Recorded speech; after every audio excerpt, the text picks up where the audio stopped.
Mr. Speaker, I've never put the justification for action as regime change. We have to act within the terms set out in Resolution 1441. That is our legal base. But it is the reason why I say frankly that if we do act, we should do so with a clear conscience and a strong heart. I accept fully that those opposed to this course of action share my detestation of Saddam. Who could not? Iraq is a potentially wealthy country that in 1979, the year before Saddam came to power, was richer than Portugal or Malaysia. Today it is impoverished, 60% of its population dependent on food aid, thousands of children dying needlessly every year from lack of food and medicine, 4 million people out of a population of just over 20 million living in exile. The brutality of the repression, the death and torture camps, the barbaric prisons for political opponents, the routine beatings for anyone or their families suspected of disloyalty. All of that is well documented. Just last week, someone slandering Saddam, tied to a post in a street in Baghdad, their tongue cut out, mutilated, and left to bleed to death as a warning to others.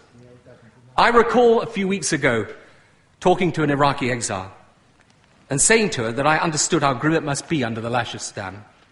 But you don't, she replied. You cannot. You do not know what it is to live in perpetual fear. And she is right. We take our freedom for granted.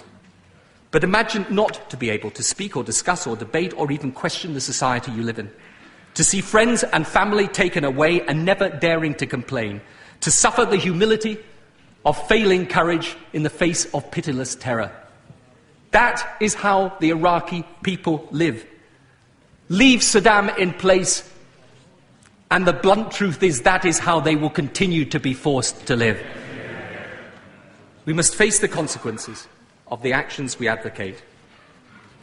For those of us who support the course I'm advocating, that means all the dangers of war.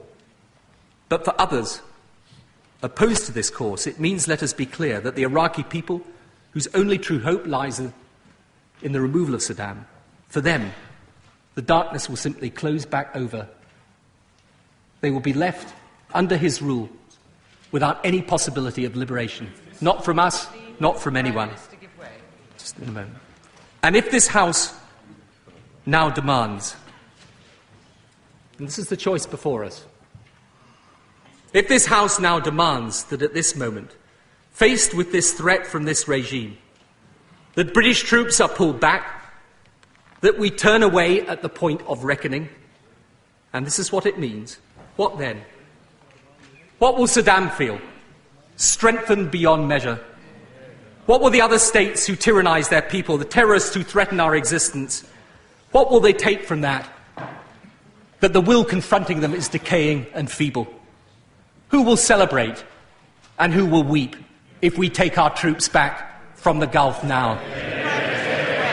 And if our plea is for America to work with others, to be as good as well as powerful allies, will our retreat...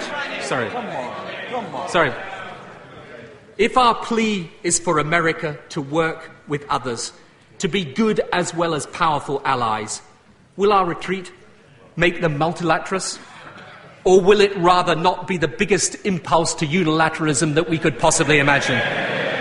And what of the United Nations then, and the future of Iraq, and the Middle East peace process, devoid of our influence, stripped of our insistence? The House wanted this discussion before conflict. That was a legitimate demand. It has it. And these are the choices.